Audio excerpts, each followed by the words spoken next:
Hey everybody, and welcome to Season 4 of How I Built It. I'm so excited to get this season underway after taking a few weeks off. We have some amazing guests queued up for this season. We talk about some really cool topics. Our sponsors are amazing. It's just going to be a great season. It's also broken up a little bit differently, where we talk for part of the season about the developer stuff that we usually talk about, and then there's also going to be a part of the season where we talk about building your business and different aspects of that, and I have some really great guests for that, so I'm really excited to roll that out. But today my guest is Cody Landefeld of Effect. We're going to talk about how he and his company built those Disney quizzes that are oh so addicting. I saw him tweeting about them and I thought, well, I need to talk to him about that.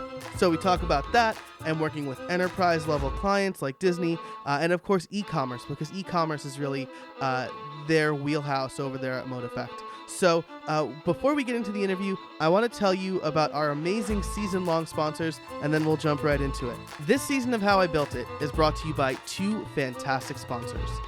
The first is Liquid Web. If you're running a membership site, an online course, or even a real estate site on WordPress, you've likely already discovered many hosts that have optimized their platforms for a logged out experience, where they cache everything.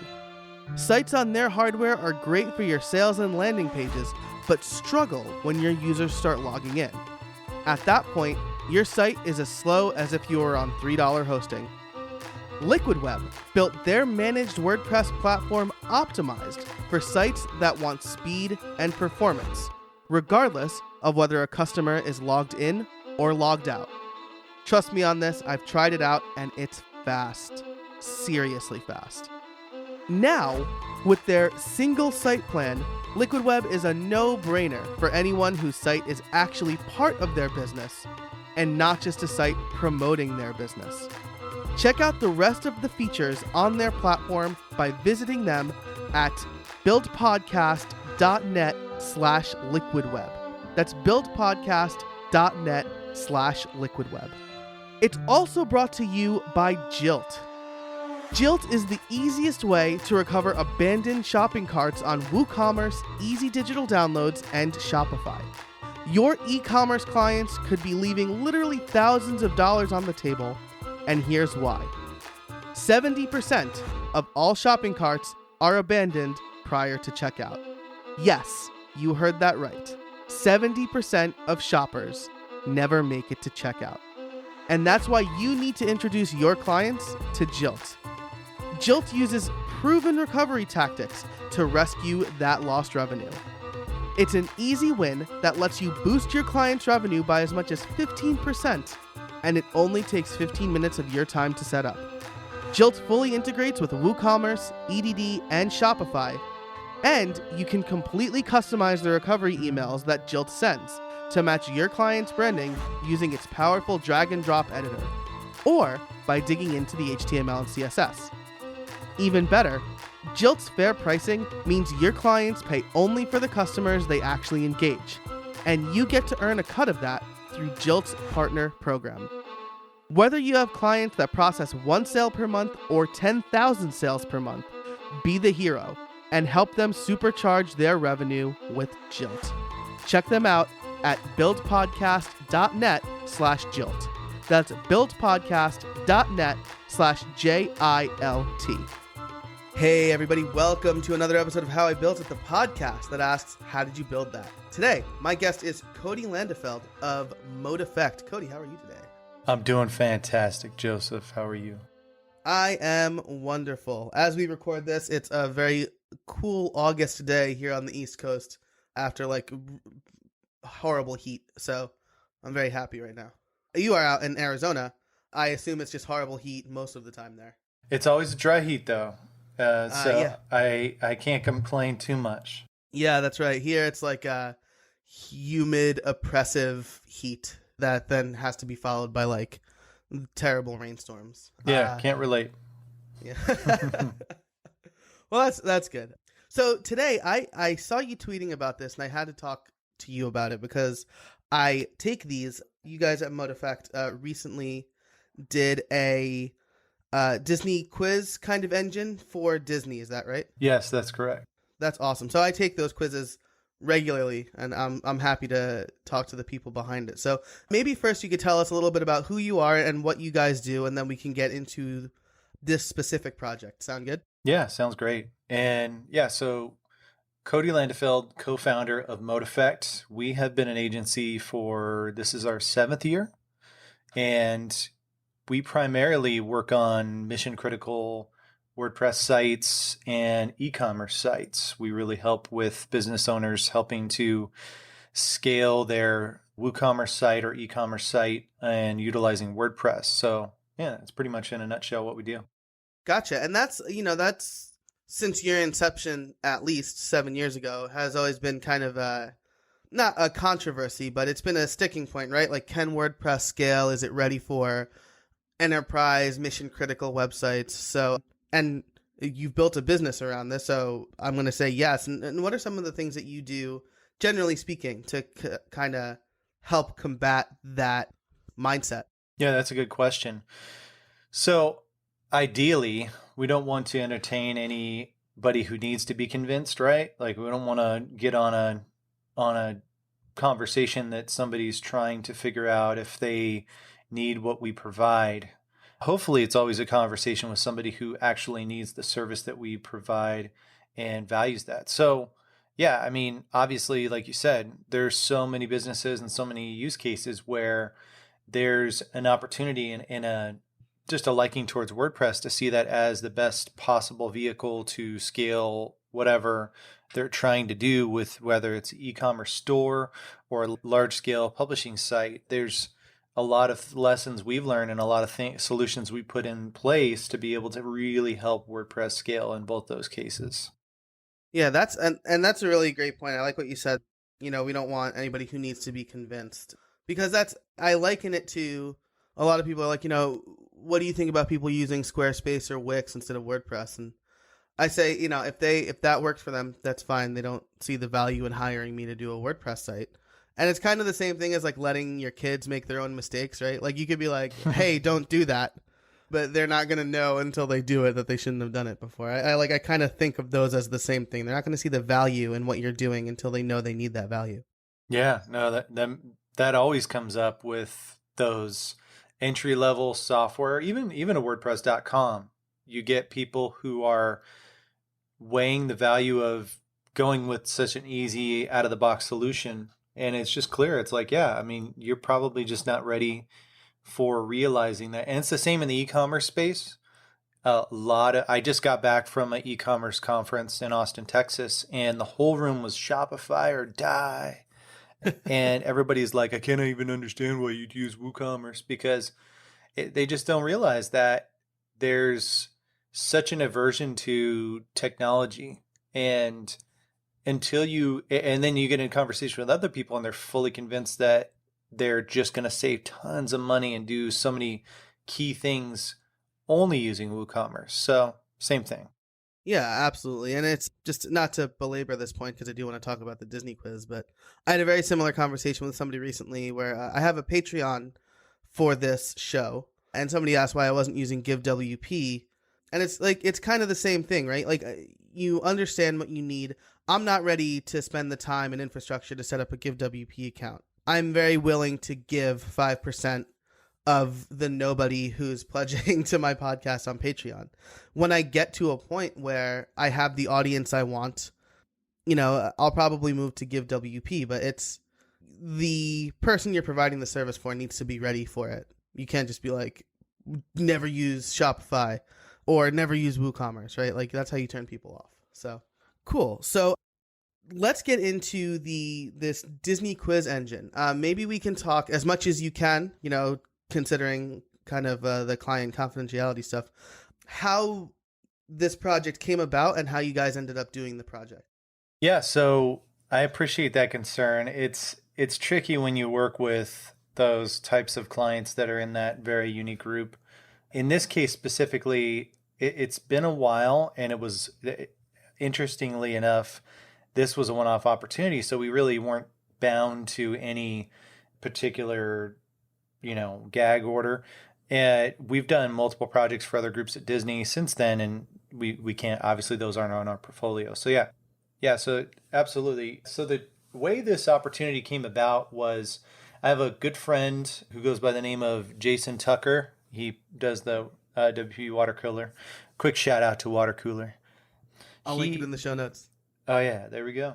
So he somehow somebody had gotten a hold of him, and he was had just taken a full time job and just knew that he didn't have the time, and he passed it off to us. Luckily, so this person got in touch with us and we started talking, and we were able to convince them to give us a chance to build the site. So that's kind of how it came about, and we were able to have some discussions, and we started working on the project. Nice, very nice. So maybe you can explain the project a little bit as far as what exactly it is for those of us who don't obsessively take Disney quizzes, and kind of what the spec was like as you started to build it. Yeah. Did you do any research to figure out like what the best process for this was? Yeah. So just so everybody knows, and Joe obviously understands, there are two types of people in this world. One who take Disney quizzes and two that do not. That's how you separate people in society. Yeah, the research that went into this, there was actually a request that originally went out. They were very much a fan of how BuzzFeed set up their quizzes. And this is going back probably about 4 years. At the time, I don't think it was super saturated with quizzes all over the internet. So BuzzFeed, for some reason, was seen as a trendsetter there. So as originally came through, the request was like, we want a BuzzFeed type quiz for Disney. And so we kind of got started, and we started looking around, obviously, to what existing solutions that were in the plugin repository and just seeing what existed. And we actually found that there was a pretty decent plugin out there that is now defunct that we used. And I'll confess to everybody, we took that out of date plugin and we forked it. Nice. Sprinkling a little controversy for you. Oh, well, that's the beauty of open source, right? That's like, why reinvent the wheel, right? You found a good thing and you forked it and you updated it a little bit, right? Yeah. Well, I want to ask what it is, but maybe I can ask off the record if we don't want to. Yeah, to be honest, I don't even remember the name of the plugin. Nice. Okay, so this is a WordPress site. We're using a forked version of a quizzing plugin that you guys found, and they wanted it to be like BuzzFeed quizzes. So to get the kind of format, and I'll link to a couple of my favorite quizzes in the show notes too, but it's basically like, what Disney sidekick are you? I think is probably one of them, right? And then it asks you a series of questions, and then it comes up with the result, right? Yeah, pretty much. Gotcha. So, I mean, at face value, this is probably something that any halfway decent coder can cobble together, right? But you're doing it for Disney, and then there are some things that you need to consider, right? Like the fact that there are probably hundreds of thousands of people every day taking these quizzes, right? So what were some of the unique considerations you had to make? Yeah, it's a good question. There were a number of requests that needed to be built into the system that didn't currently exist within the plugin. And what we found is, it was a decent framework to just take that plugin and build on top of it. But there was a request for an interstitial portion in the quiz to be in there, obviously like some type of an advertisement. And then also some type of custom analytics piece so that they could easily pull out the statistics. So like you said, thousands upon thousands of people take these quizzes every single day, and they wanted to somehow uniformly pull these statistics out of the dashboard. So we had to build in a piece specifically for that as well. And that, at the end of the day, there was a lot of rigorous back and forth to make sure that it is indeed a scalable option, because what ended up happening with this particular solution we built, if you look around, it pretty much lives on every single blog post or blog site out there, even on the Star Wars blog. So that's probably what I'm most excited about, being a Star Wars fan. Yeah, that's awesome. And so I've working at Crowd Favorite, I used to do a lot of Disney work. I think they put me on the Disney work because I'm such a Disney fan, which I'm deeply appreciative of. And so while I was there, there were several kind of different hosting and caching options and things like that. I know. So again, I don't know how much I'm allowed to say, but I'm sure you probably know better what you can say. what kind of hardware setup was taken into consideration to make it scalable, right? Because the software guys will always say, well, let's throw more hardware at it. And the hardware guys will be like, well, you need to optimize your code, right? And it's generally some sort of balance, right? Yeah. In this case, the group we were working with didn't really have deep technical understanding of everything. So we kind of led that way, or we led that charge. So it never really came up that it was, a certain technical specification. Now that's obviously changed with differing groups we've worked with in Disney, but in this particular case, it didn't even come up. Nice. So why don't we get into kind of the how you built it? We talked a little bit about this plugin and some of the custom analytics, which I'm very curious to dig deeper into as much as you can, because that is data and reporting is the relative new hotness, right? We want to know everything about everything, but it's also difficult to do right, I think. So maybe we could talk about like what are some of the tools and methods you used, but also this custom analytics part and kind of how it relates back to e-commerce stuff, right? Which is how we kind of started off. Yeah. So in this case, Disney had given us the specification on what they exactly wanted to have the data be pulled out by. In this first particular case, building this first version of the quiz, it was so limited. It was very much limited to a CSV download. There wasn't a visualization piece on the WordPress dashboard. And so basically you just had certain types of, results that came out based on whatever somebody picked. I would say we actually got a chance to go and improve upon this model for a different group. And what was interesting is the quiz actually was intended for different business groups all throughout different Disney parks. And we were able to build some more complex analytics pieces and some visualization within the WordPress dashboard. And I feel a little bit very high level on the technical understanding because I myself am not an engineer or developer.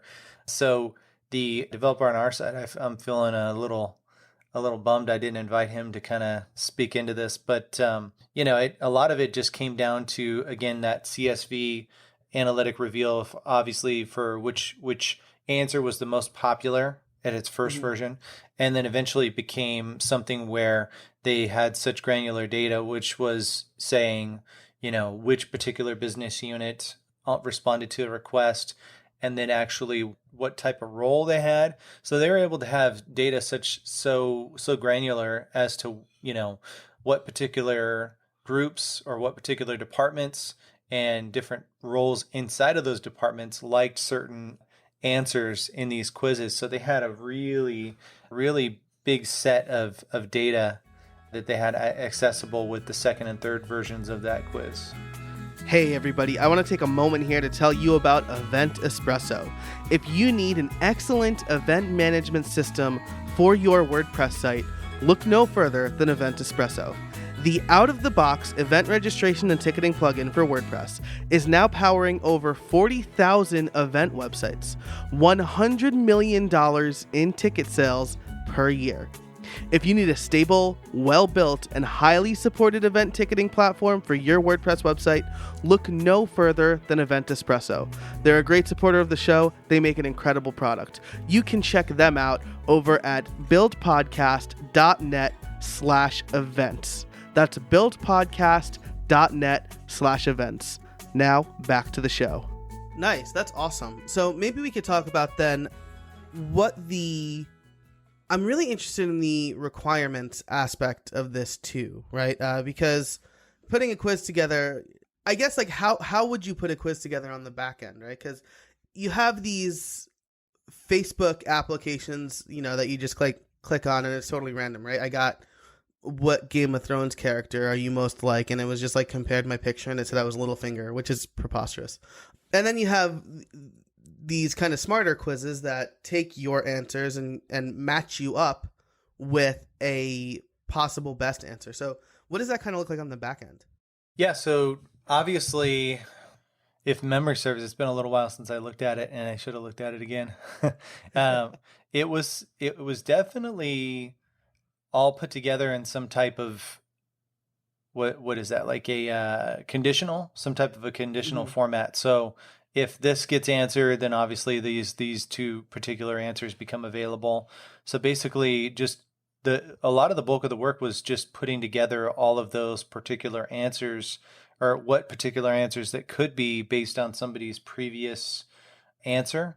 And along with that, there was the addition of the interstitial, where there had to be room to plan for what type of ad or what type of information would go in there as well.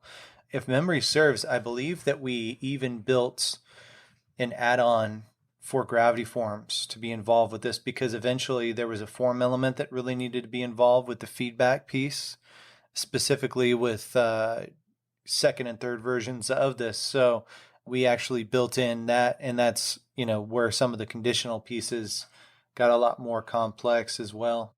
Nice. So that's actually like a really good segue into a question I always ask, which is, has the product gone through any transformations? And we've talked about a few, right? We've talked about the CSV moving to possibly more visual or deeper data, and then this add-on for Gravity Forms. Something I've noticed when dealing with larger enterprises, right, is you have a spec or a list of requirements, and then as you get closer to the end, you build something out. I've seen a lot of, oh, well, does it do this? It has to do this. So maybe we could talk about some of like the transformations, even like during the first build, later features, and then how do you, as like the president, the business facing guy, how do you manage requests like that? So I take the first version of the requirements, I print it out, and I just throw it in the wastebasket. No, it's, the good thing is, in most cases, and specifically, we've been very fortunate to work with the folks that we worked with over there in the different departments. With this particular first version of the quiz, it was so basic in the sense that they were just like very clear on the BuzzFeed functionality. So it was on us to really come up with requirements on the fly, which was surprising. You always expect that a bigger agency or a bigger, huge company is going to come through the door with very clear requirements. But in this case, they really lean heavily on us to be able to put together the requirements or the know-how on how to build this. That changed with the second and third versions, because we had more technical groups coming through the door saying, these are the specific specs we have for this on top of what this does. And then that also went in the way of talking about inclusion of how the analytics piece would work, and then also some of the conditional information as well. So yeah, and my role, as a business owner, like, I think it's, always having a good process about having a discussion with the engineering or development team, and making sure that there are good questions and inviting them to calls. Because with a smaller company like ModeEffect, we really just, and with time always up against us, I mean, just everybody seems to be in a hurry at all times. Yeah. We want to be as efficient as possible with having those conversations. So we'll invite team members to look at the requirements and then attend a next call to ask better questions, and then come away with a game plan, hopefully in that third attempt there. Nice. And that's important, right? Like, as a developer, I was always reluctant to attend superfluous meetings, right? Like meetings where I feel I didn't need to go. But when you're eliciting requirements, especially when you have loose requirements, it's really important that some developer who can communicate is in on those meetings, right? Because essentially they're going to be the ones building out, or if they're not building it themselves, they're going to be the ones who are communicating the technical aspect to the team, right? Oh yeah. And it's just, it's all over the place. There's never a really consistent scenario where somebody is always tech savvy enough to be able to spit out the requirements where you could just take it and build. And at the end of the day, we're trying to save risk on both sides. We're trying to save risk for our clients to not be super expensive and make it a long and awful process. And on our side, we're a business. We're in business to make a profit and be efficient on our side. So that's definitely where we want to step in and do a better job there. Yeah, absolutely. And I mean, when you're dealing with larger budgets, smaller budgets, whatever, when there's a specific number in mind, you'd be pretty hard pressed.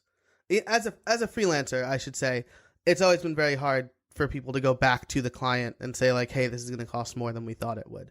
And you get that with bigger companies, maybe even more, because there are people who are looking over their books more strictly and things like that. So managing expectations and cost and things are kind of the unseen side of software development, right? On this show, we talk a lot about the technical stuff, but things like that, especially with larger clients, are big considerations for projects. Oh yeah, I see the same all the time. I mean, it's definitely, budget is I always consider that it's like the light to the path. It's and for me, I don't feel very uncomfortable with that because I always feel like there's an opportunity to educate somebody on how far their budget can take them and give them good feedback as to what the budget will allow them to do. And then if anything, it's a good step in the right direction to be able to get them to trust you, if they can trust you, to take what does not fit into their budget and then use that as an opportunity to work together again in the future. And that is so important. The trust aspect of it is you're entering into a relationship with somebody. I know it's I almost equate it to being married or dating somebody, right? You're putting certain vulnerabilities out there. Money is involved, and you need to be able to trust each other. And if you don't, you're going to have a bad relationship. It's not going to go well. Absolutely. So, cool. So this has been great. We are coming up on kind of the half-hour mark, but I do want to ask. So you mentioned that this was like kind of a one-off project. You've iterated on it a little bit. So for these last couple of questions, at least, we can talk about Mode Effect just generally. Maybe we could talk a little bit about some of the other projects you do, but what are your plans for the future as WooCommerce becomes more popular, as it gets easier to put e-commerce websites online and things like that? Yeah, our mission is to help store owners that are bootstrapped, that are looking to really take their business to the next level, to have a business that exists and utilize the technology in WooCommerce or a solution within WooCommerce to really bring a lot of extra money to their bottom line. I mean, extra profit and revenue. And I think that's the beauty of the platform. I feel like there's a lot of business owners that get to a certain level where they're pretty overwhelmed if they don't have a technical in-house resource, or they do. In both cases, they can always benefit from somebody who's very expert, focused on WooCommerce and its inner workings and challenges, to be able to come in from an outside perspective and be able to really help them relate a solution to an exact dollar amount on their bottom line. Nice. I love that. And it makes sense, right? Because I am a technical person. I've been doing web development since 2001, maybe. And I just recently got into the product space. So I'm running an e-commerce store. I'm using WooCommerce, and I'm savvy, and I'm definitely not doing things efficiently. And I'm learning along the way. I know how to learn. So what are some of the common pitfalls that you see for, kind of people running their own WooCommerce shop? A lot of the same of what you're saying. I think that it's really a challenge, the expectation we set in the open source world about getting started so fast with WordPress. And it's great because you kind of think of it of a small, medium, and large, or big, better, best, or good, better, best. You think of somebody starting at a blog. You kind of think that they're probably going to utilize less plugins, less tools. It's simpler. It's a simpler site. Take the next step, marketing site. You've got probably more things, a bigger site than just somebody using a blog. It's more things are going to happen on a marketing site. Escalate that even a level further, or maybe 2 levels further, to an e-commerce store. So we're slapping in not only WordPress and its plugins, but now we're slapping in WordPress, or rather WooCommerce and all of its necessary extensions, and then other plugins. And before you know it, your site is running like a snail in almost hardened mud. Mm-hmm. And it just becomes, I think that, again, there's a better separation of somebody who is on that level of an online store as opposed to somebody who's just running a simple blog where they really don't need, they probably got away with building something quickly, but somebody with a very specific WooCommerce store and has to do these certain things, the caveat is that, a lot of the plugins cause database bloat and they need to, figure out how to get speed because, coincidentally, you need that speed in order to make the money. I mean, people are just going to hop off the website if it takes, half a second to load your product. Yeah, absolutely. And those are some of the most telling stats to me. 80% of people will abandon a website if it takes 5 seconds or more to load and stuff like that. And on an e-commerce site, that is money. Like, if someone's not even loading your site, you don't even have the chance to sell them something, you are losing money. And just as you were talking, I looked up stats between my personal blog, which is like halfway between a blog and a marketing site, and my e-commerce site. I have 16 active plugins on casabona.org, which is my blog, and I've got 41 active plugins on my e-commerce site. Oof. Yeah, it's a lot. And I was thinking, like, how can I trim that down, right? Because I've got WooCommerce and LearnDash. Now, that's a mistake that I made. If I had to do it all over again, I would probably just do LearnDash. I was going to use WooCommerce and Sensei, and then LearnDash is, to me, well, LearnDash did more of what I needed than Sensei did at the time. Fair enough. And then I've got Affiliate WP running and and a bunch of add-ons for that. So probably like WooCommerce, Affiliate WP, LearnDash, and their related plugins make up like 80% of the plugins that I'm running on my personal site. Luckily, I have a very good host who happens to be sponsoring this episode. And so I don't see a terrible, I don't think I see a terrible decrease in performance. But again, as a developer, I wanted to do something where I didn't have to develop much. And so I ended up doing the plugin boot. Well, this thing does what I needed to do, and this thing does what I needed it to do, and now I don't have to code. And I think even as an expert in the field, working with an expert in this particular area would have helped me quite a bit. Oh yeah. So we've got time available after this podcast to be able to give you a price on no, just kidding. I'm here to sell, baby. Sell. And well, on that note, my favorite question to ask at the end of the show is, do you have any trade secrets for us? So, it's you specialize in e-commerce, you offer this as a service, and you do it for big websites. On your website, you've got Disney's logo, you have Automatic's logo, you have big universities. So what kind of trade secret? Huge, tremendous. Nobody has bigger clients. So what kind of trade secret can you offer us for running a big e-commerce website like this? And if people want to get in touch with you, how can they do that? Yeah, so the trade secret is, I wish that I had one to give that fit everybody, but I think right there and then, I think that we kind of hit on it earlier. I mean, there are so many opportunities in the open source world, in the WordPress world, to be able to get started and get something out, which is so great. But when your business hits a certain level of income or a certain pain point or trying to achieve a certain thing, that's when it's best to meet an agency like us, because then we can really come in and you can actually afford and see the value of investing with a technical partner. They can actually make you a lot more money and see a cost-effective way to do that. And that's really the opportunity that we brought, clients like Automatic or Disney or other folks that you probably heard of. I mean, we've been able to, really understand that and give that same exact perspective in different ways to each of our clients. Yeah, that's excellent. And I mean, it presumably should be an easier thing for me to see hiring somebody to help me run my shop versus run my blog. My blog makes me affiliate link money, and that's it. But my shop is what I've based my entire business off of.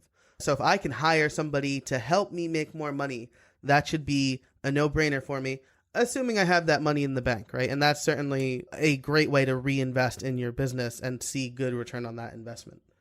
So I'm a big fan of that. I will link Mode Effect and a bunch of the other stuff that we talked about in the show notes. Cody, thank you so much for your time today. I really appreciate it. Yeah, no, thank you so much for having me. And I'll end on this. So I noticed that you're wearing a Cleveland Indians hat. I see the World Series logo off to the side, but it looks like the older one. Yeah, is that the 1998, 97 World Series? Oh, yeah. 1997. Nice. Very nice. The bigger logo on the front. Thanks again so much to Cody for joining me for the first episode of Season 4. Like I said at the top of the show, we've got a lot in store for you this season. I'm really excited about it. I'm also really excited about the sponsors that we have for this season and this episode. So make sure to check out Liquid Web for managed WordPress hosting. It's excellent. I use it for this site. I use it for all of my important sites. You can check them out at buildpodcast.net/liquid. Check out Jilt if you want to introduce your clients to more revenue. And who doesn't want to do that? You can check them out at buildpodcast.net/Jilt, and Event Espresso for an excellent event management hosting platform. You can check them out at buildpodcast.net/events. If you liked the show, please go over to Apple Podcasts and rate and review it. It helps so much that during our break, we cracked the top 25 podcasts on Apple Podcasts in the tech category. So thank you so much for that. It's incredible to see the show grow so much, and it's thanks to the guests, the sponsors, and of course you. So again, if you liked the show, head over to Apple Podcasts and leave a rating and a review. For all of the show notes, you can head over to howibuilt.it/62. And until next time, get out there and build something.